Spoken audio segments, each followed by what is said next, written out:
ฝากให้ขนมตักเมาเท่าไหร่อ่ะตก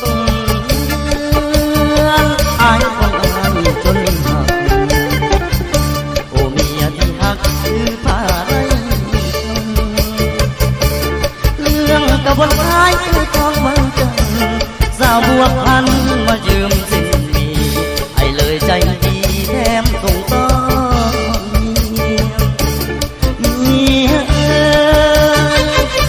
บอกเลยคิดหลอกเจ้า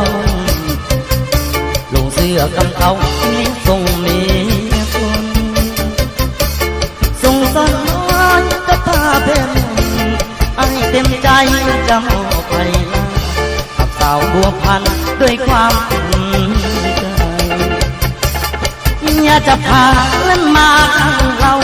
คอยแลนบังเศร้าเสียงปล่อยสาสายบักผีปอบเป้าก็เมียเบาเสียงไอสอนตัวลายจะเข้าไปตั้งเดินตุก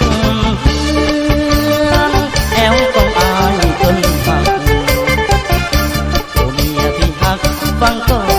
คนที่คืนวันเสาร์วันที่24เพิ่นจะมีงานบุญตอนค่ำจะพาคนงามไปซื้อสวยแทบ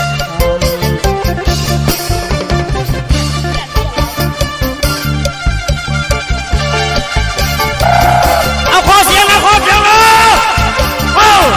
เอายกขึ้นเอายกเอาพ่อแล้วอย่าตีกันเด้ออย่าเหยียบตีกันเด้อมันจะตีครับ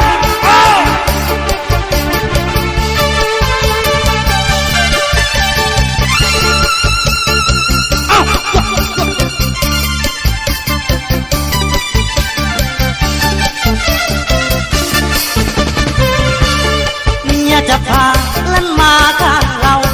คอยแลนบังเศร้าเสียงปล่อยสาสายปักผีปอบเป้าว่าเมียเบาเสียงอายตอนตัวลายจัดเอาไปทางได้ตกแอวต้องอายจนขาดโอ้เมียที่หักฟังคนดีคืนวันเสาร์วันที่24เพิ่นจะมีงานบุญตอนค่ำจะพาคน